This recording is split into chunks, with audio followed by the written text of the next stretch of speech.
Казвам добре дошли на всички присъстващи, брати и сестри, наши гости, приятели. Божият мир да бъде в сърцата на всички ни. Това е моето пожелание в началото. Все още не астрономически, но духовно ние сме се настроили за съботния ден. Микрофона съм го включил.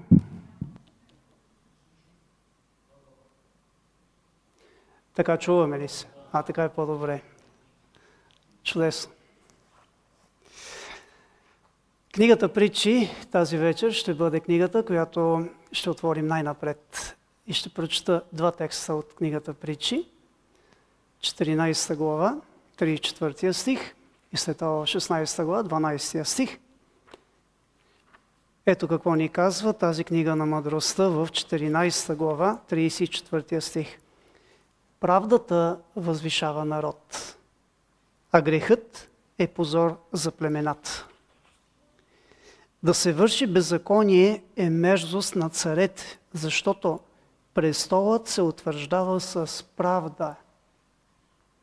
Думата, която обединява двата текста, е правдата. И се отнася както за благоденствието на един народ, неговия просперитет, успеха му, благополучието му, така и за царуването на този, който го управлява, този, който е начело.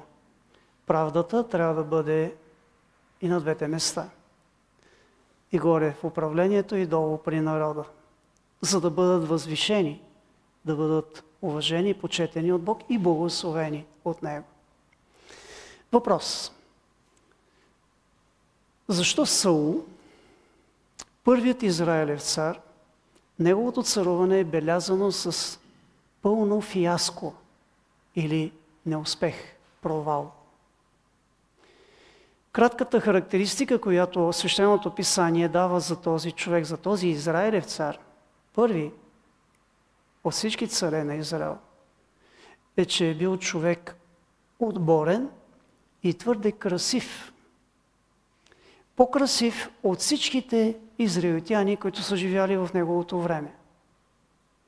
По-късно ще се появи друг красавец в лицето на Авесалом, но за този момент Саул е посочен като най-красивия. С високия си ръст и своя изряден външен вид, този човек е печелил възхищението на народа. Радвал е техните очи, но с своя неосветен характер вътрешно не е радвал Божието сърце, не е бил угоден на Божието сърце. Този Вениаминец, Вениамин е най-малобройното Израилево племе.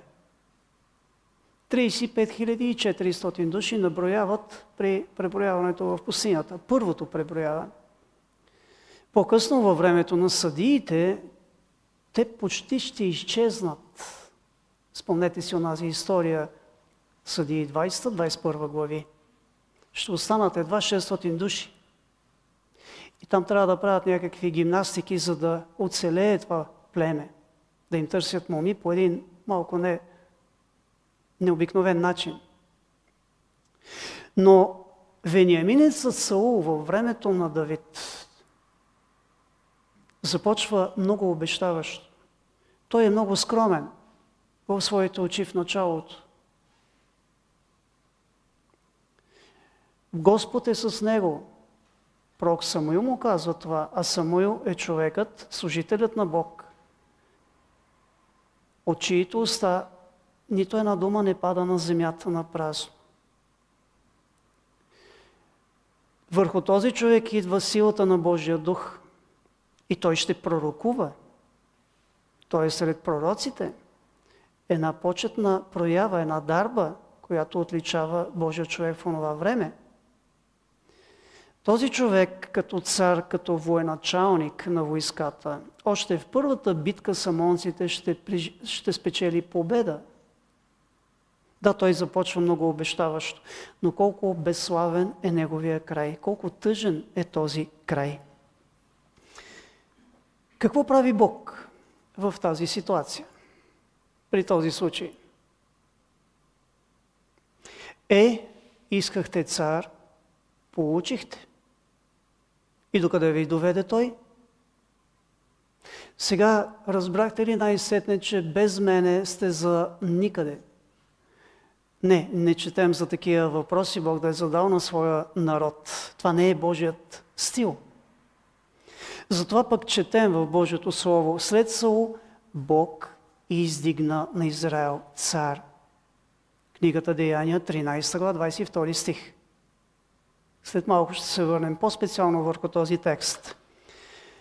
Но сега, Давид, следващия цар, той няма внушителния ръст на Саул, но и той е красавец.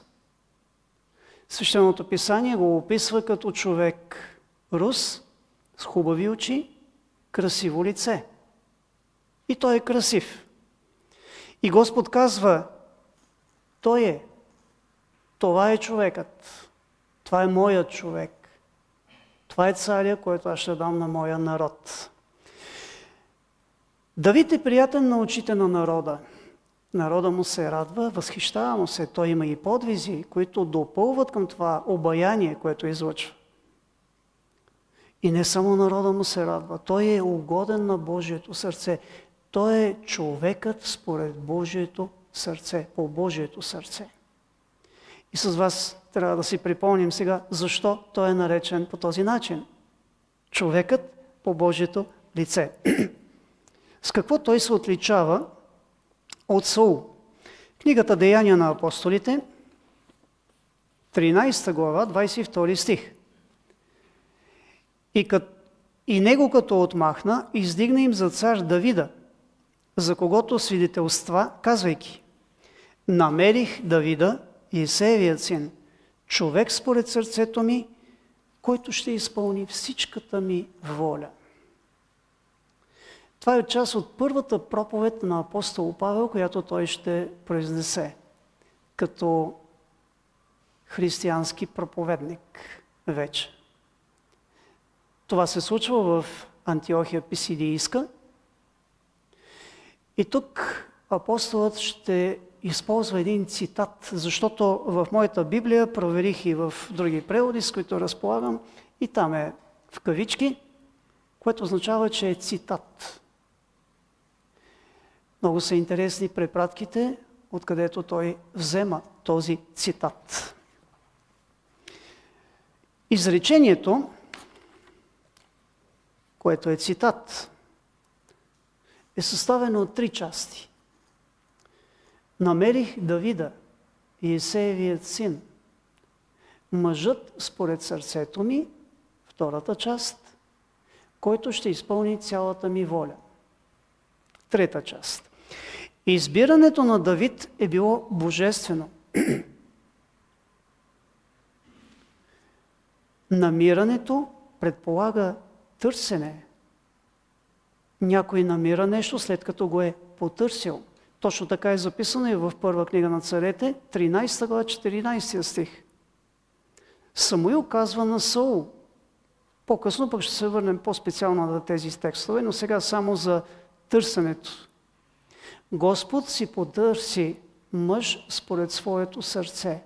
Така е записано там. Господ си потърси. Отбелязана е причината, защо друг, но така е записано. Господ си потърси човек според своето сърце.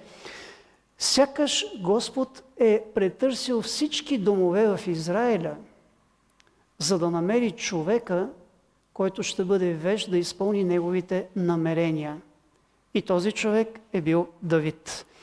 Интересно е тук това съчетание на тези 2 глагола. Търся и намирам. Те ни казват в съответните текстове, където ги намираме, казват ни много важна допълнителна информация по темата, върху която размишляваме. Тя може да бъде озаглавена закона на невинността или, може и друго яче, златния век на Израел, времето на Давид. Или още, ако щете, може да бъде цар или безумец. Кое от двете? Мъдър или глупав? Официално за нашия сайт, нека темата да бъде Закона на невинността. Така да бъде озаглавена. Псалом 89, 20 стих, намираме единият от старозаветните текстове, който ни докладва първата част от цитата на апостол Павел в Деяния 13 глава. 89 псалом 20 стих ни казва: намерих слугата си Давид. Със святото си миро го помазах. Това е съдържанието на този текст. Намерих слугата си Давид. Със святото си миро го помазах. Помазанието пък, реалното, буквалното в потока на времето е отбелязано в първа книга на царете, 16 глава. Спомнете си историята, Бог праща пророк Самуил в дома на Есей, който има 8 деца. И се започва от Елияв, най-големия. Пророкът, макар и Божий пророк, като човек, прави грешка в предположението. Това е човекът, когато е видял неговия външен изглед. Но Господ ще му каже, не гледай на високия му ръст. Господ не гледа на лице, на сърце. Но в 13 стих, когато вече идва Давид, четем. Първо царе, 16 глава, 13 стих. Тогава Самуил взе рога с мирото, да го помаза сред братята му. И Господният дух дойде с сила на Давида от същия ден и после. Тогава Самуил стана да си отиде в Рама. Давид е помазан и от същия момент, от този момент, Божия дух идва над него, в него с сила. Обърнете внимание, първо царе, 10 глава, първия стих, ни предава същото действие на пророка над Саул. Тогава Самуил взе съда с мирота, го изле на главата, целуна го и каза: не помаза ли те Господ за княз над наследството си?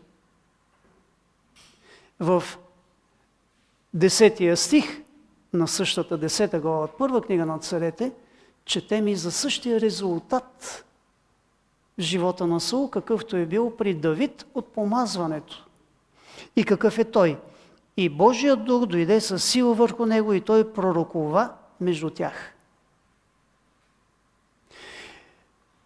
И Саул, и Давид са помазани и върху единия, и върху другия идва със сила Святия Дух. Царуването на единия е белязано с тотален провал, а царуването на другия бележи златния век на Израел. Коя е същинската причина за това? Книгата Числа, 27 глава, 18 стих. Какво се случва, когато някой е помазан? 27 глава, стих 18. И Господ каза на Моисей: вземи при себе си Исуса Навиевия син, човек, в когото е духът, и положи на него ръката си. Положи на него ръката си. Това е една подробност, която е важна за нашите размишления. Отиваме в книгата Второзаконие, 34 глава. Това са едни от последните стихове, 9 стих специално. А Исус Навиевият син беше пълен с мъдър дух, защото Моисей беше възложил ръцете си на него. Та израелтяните го слушаха и вършиха според както Господ беше заповядал на Моисея. Това е много важен текст, братя и сестри и приятели, за нашите размишления тази вечер. Съпоставяме царуването на двама Израелеви царе. Първият и неговият приемник Саул и Давид. Размишляваме върху това, защо при единият имаме такъв провал, толкова безславен край. А другия е така прославен. Помазване, полагане на ръце и изпълване със Святия Дух, със силата на Святия Дух.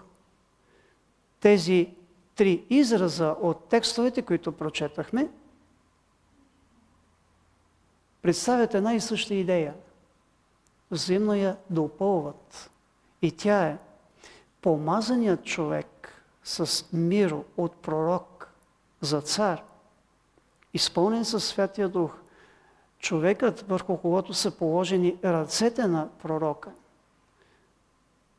е всъщност овластен.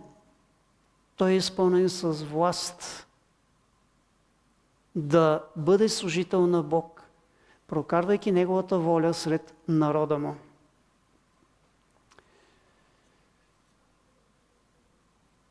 Третият израз в нашето изречение от 13 глава на Деяния на апостолите, 22 стих, който ще изпълни всичката ми воля. Първа книга на царете, 13 глава, 13 и 14 стихове.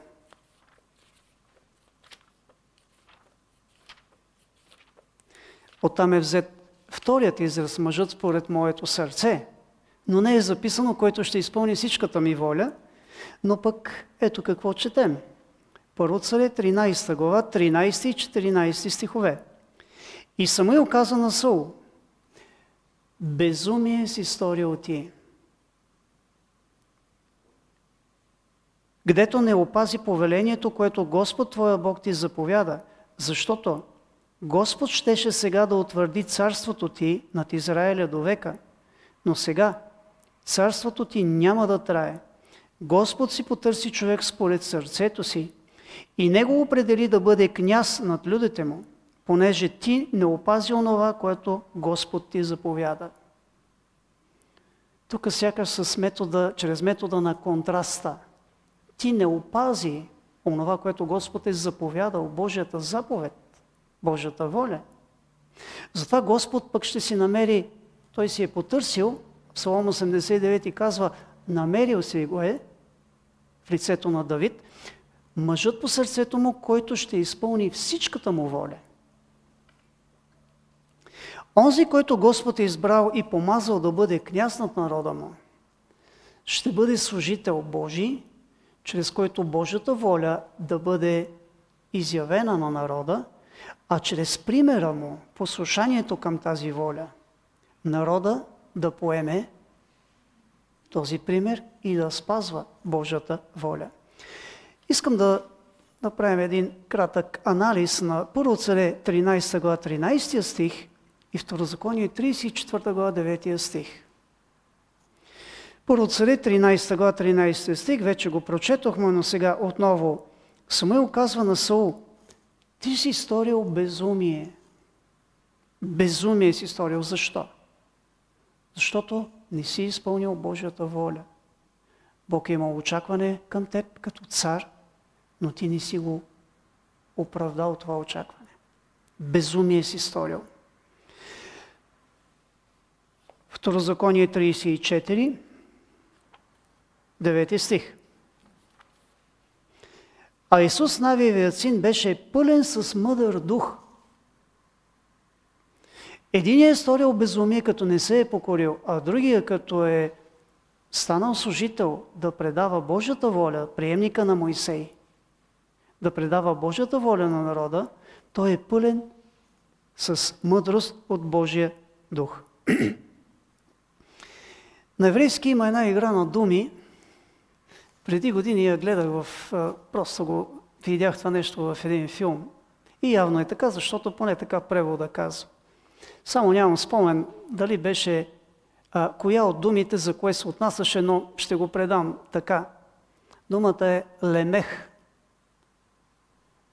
Тази дума означава или цар, или глупак. А другата е мелех.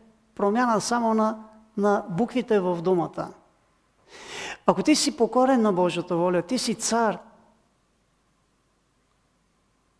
ако не я изпълниш, вършиш най-голямото безумие, което е възможно да направи един такъв човек. Как Свещеното писание описва безумието на Саул? Четем за това в Първа книга на царете, 15 глава, 22-23 стихове. Първа книга на царете, 15 глава, 22-23 стихове.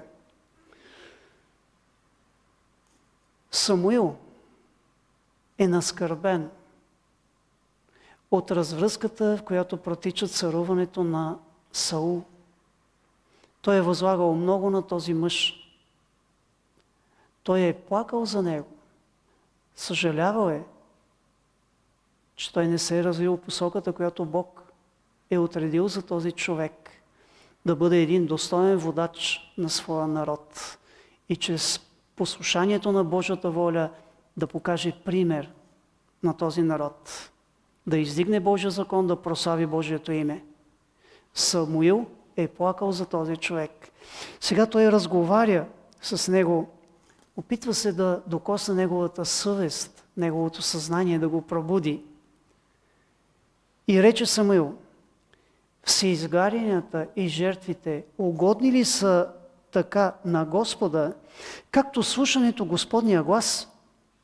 Ето, послушанието е по-приемливо от жертвата и покорността от остината на овни, защото непокорността е като греха на чародейството и упорството като нечестието и идолопоклонството, понеже ти отхвърли словото на Господа, той и той отхвърли тебе да не си цар.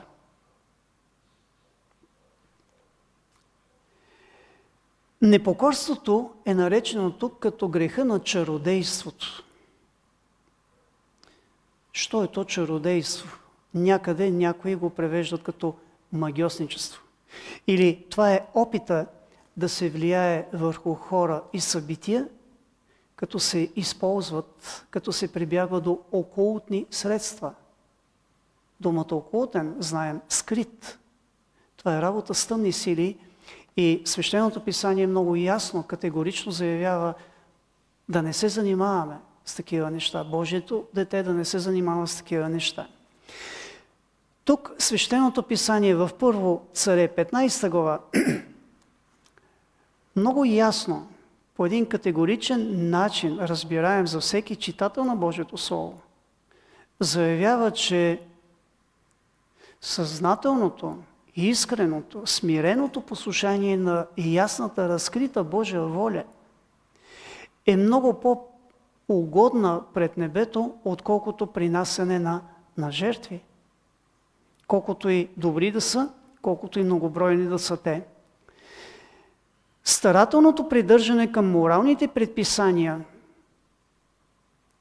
които Всевишният е дал на своя народ, заповядани от Бога, са много по-угодни пред Него, отколкото най-стриктното съблюдаване на церемониалната система, на жертвите. И това е записано не на едно място в Свещеното писание. Михей 6 глава 6 до 8 стихове. С какво да дойда пред Господа и се поклоня пред Всевишния Бог? Да дойда ли и изброява там, като степенува, реки от масло, хиляди жертви, кръв, да дойда ли с първородният от утробата си? Той ти е заповядал, човече, що е доброто и какво иска Господ от тебе и какво иска Господ от нас. Ами, братко и сестро, това, което очаква от нас, от теб и от мен, е същото, което го е казал и на своя народ в древността. Божите изисквания и очаквания към неговия народ не са се променили. И какво е то? Да обичаме милост, да вършим правда и да ходим смирено пред своя Бог. Осия 6 глава 6 стих. Милост искам, а не жертва, и познаване Бога повече от жертвоприношения. Това е заявлението на Божието Слово. Послушанието е законът на невинността. Принасенето на жертва предполага, че грехът вече е навлязъл в този свят. И принасенето на една жертва е само един слаб опит човек да премахне онова, от което послушанието го пази, а именно вината. Много по-лесно е, и мнозина го предпочитат и го правят, да принесат едно голямо теле, огоено, без недостатък, отколкото да живеят всеки ден в послушание на Божията воля. Така ли? Това е, което фактите показват. Хора са готови да се разделят с хиляди от към финансово изражение. Ще построят църква, параклис, чешма, много неща, благодеяния, но по отношение на личния живот, Господи, остави ме да си го живея както аз искам. Да, Твоята воля е добра, но предпочитам моя вкус да задоволя, а не Твоите очаквания. Човек предизвиква Бога с непослушанието си, противопоставяйки своята воля на Божията воля. Някои дори са цинични в това отношение, не просто непослушни, цинични. Добрите отивали в рая, а лошите момчета отивали където си искат. Чували ли сте го? Вероятно. Не е точно така, но ще го разберат един ден. Непокорството и упорството пред Бога е нещо толкова лошо, че Самуил казва, сравнява го с чародейство, магьосничество и идолопоклонство. Идолопоклонството е поклонение на фалшиви богове.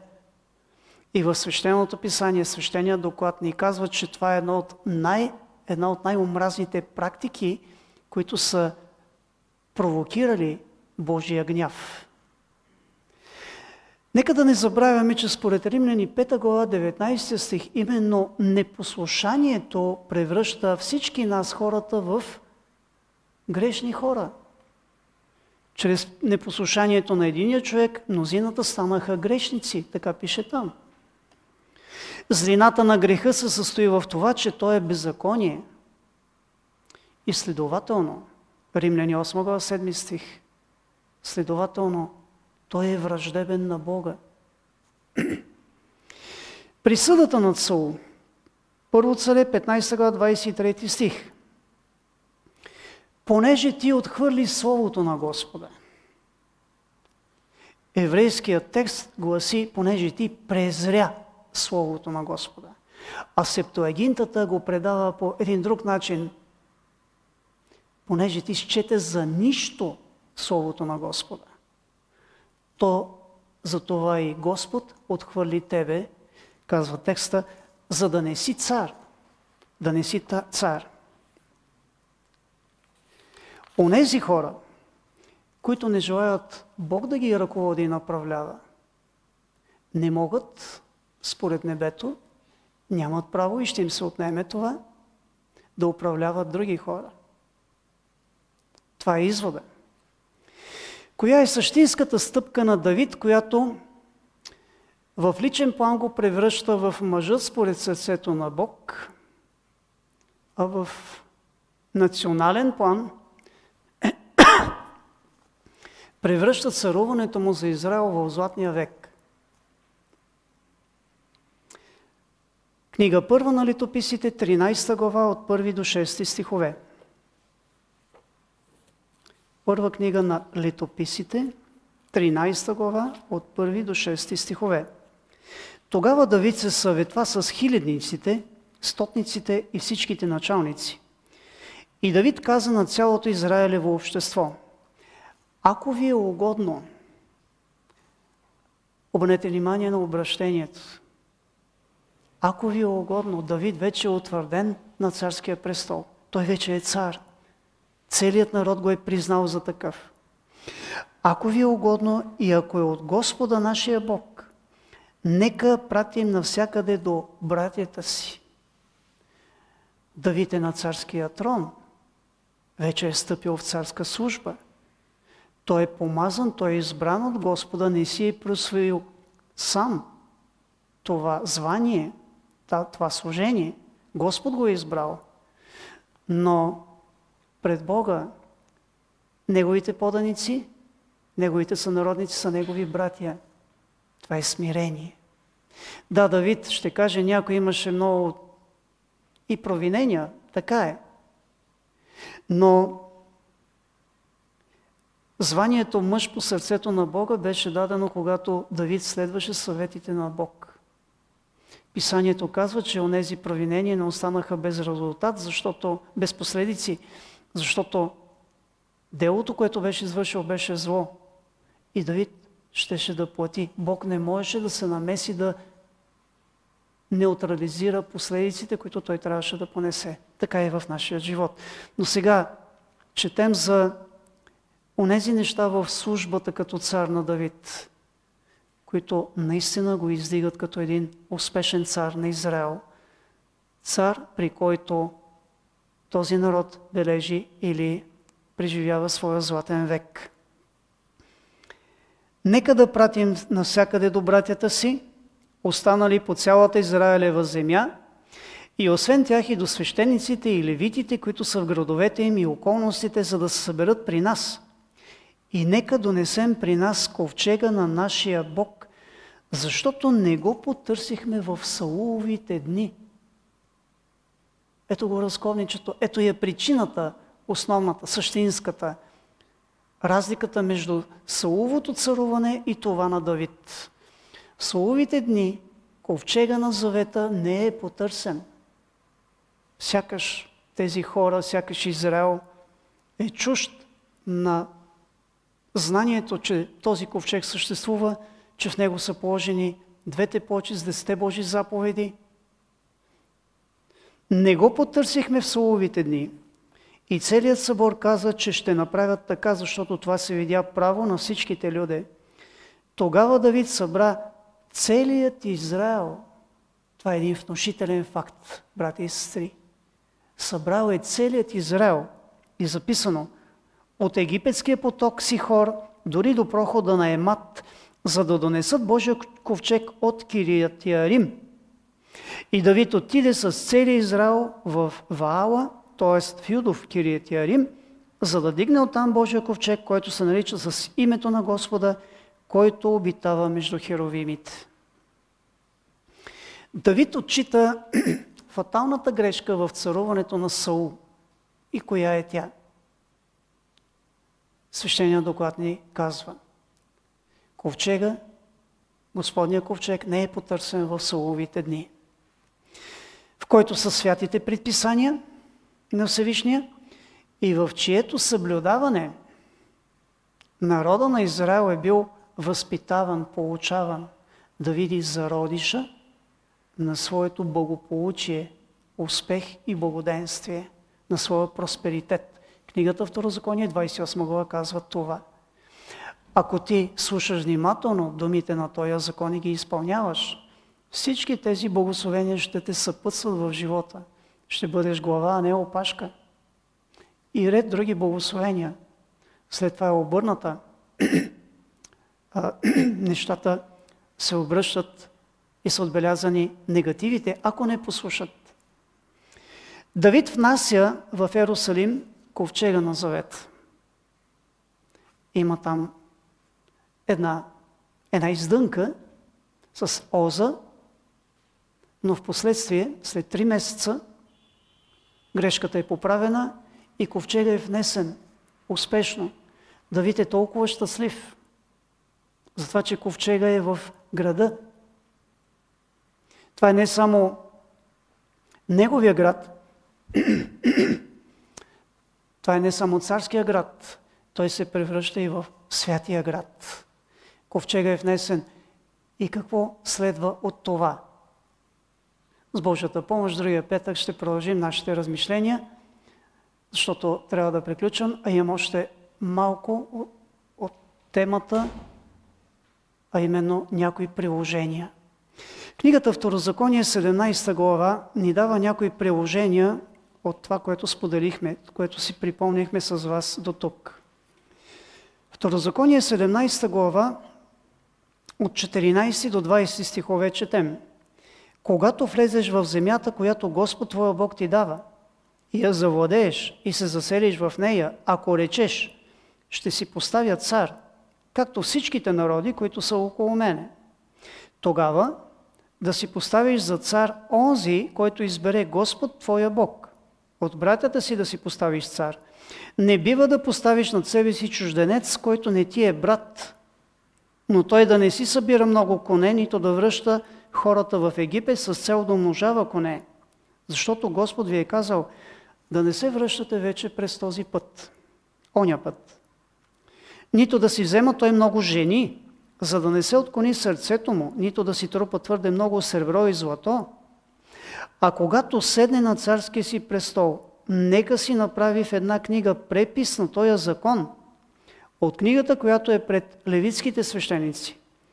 Преписът да се намира при него и да прочита в него през всичките дни на живота си, за да се научи да се бои от Господа своя Бог, да пази всичките думи на този закон и тия повеления и да ги върши, за да се не надигне сърцето му над братята му и да не се отклонява от заповедта надясно или наляво, за да остане много години на царството си, той и чадата му сред Израиля. Сауле, нима не знаеше този текст? Нима не си бил в синагогата, когато той е бил прочитан? Нима Кис, твоя баща, не те е учил на Тората за закона? Всяко израилево момче, всеки израилтянин е бил възпитаван в тези текстове. Това се е чело всяка събота в синагога. Да, те са малко по-късно, но все пак Израел е имал поклонение. И това е текст от времето на Моисей, 4-5 века преди времето на Саул. Това са познати неща. Но какво е приложението за нас днес от този текст? Ако някой очаква твоя глас да го подкрепиш, как мислите, трябва ли да включи този текст в своята предизборна платформа? Иначе, ако липсва, дали е достоен за твоя глас? Дали е достоен да претендира да те управлява? Това е логичен извод и приложение от това. Братко и сестро, кое би те смутило повече? Въпросът отправям и към себе си. Някой да те нарече законник. И кой ще е този някой?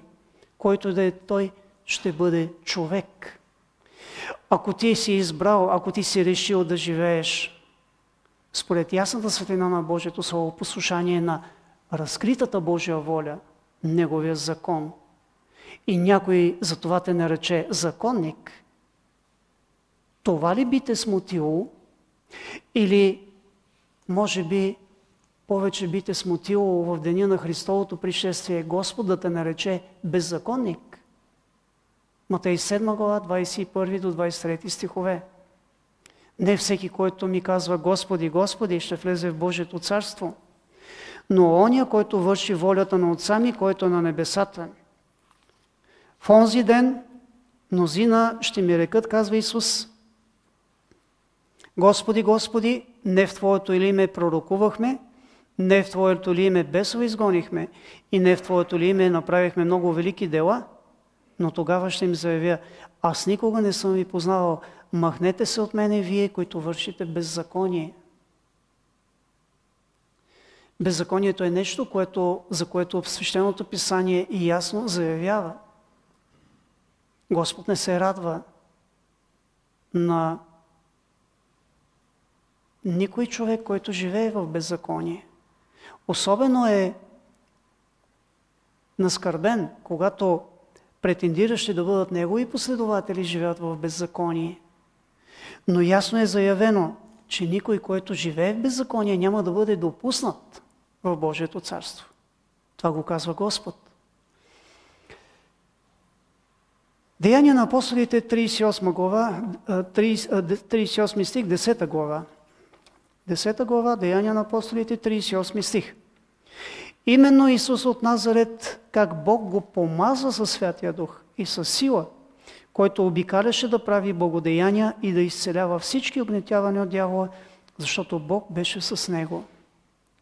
Тези помазвания над Саул, над Давид, всъщност бяха предвидени от Бог да бъдат един прообраз предобраз на истинския цар, на великия цар, който Господ ще изпрати между нас. Исус Христос. И Той бил помазан със Святия Дух, и тук имаме сила. Този път обаче приложението на тази сила е по направление в правилната посока за Божия слава и за нуждите на човечеството. Исус остави пример как помазанието със Святия Дух да бъде употребено. 2 стиха и завършвам. Матей 7 глава 24 стих. Това е края на планинската проповед на нашия Господ. Евангелието на Матей 7 глава 24 стих. И тъй, всеки, който чуе тези мои думи и ги изпълнява, ще се оприличи на разумен човек, който е построил къщата си на канара. И още един текст ще го използвам за апел, макар че и този можехме да използваме за апел. 1 Петрово, 2 глава, 9 стих. Вие обаче сте избран род, царско свещенство, свят народ, люди, които Бог придоби, за да възвестява превъзходствата на този, който ви призова от тъмнината в своята чудесна светлина. Имаме ангажимента да помним тази привилегия, но да не забравяме и отговорността, свързана с нея. Да бъдеш царско свещенство в този свят. Това е висока почет от небето. Но и отговорността, която носи след себе си тази привилегия. Да възвестяваме превъзходствата на този, който ни избави от тъмнината и ни е въвел в своята чудесна светлина. Ще видим как Давид направи това в своето време. Сега Бог да ни благослови. Наистина, това да бъде и нашата опитност. Амин.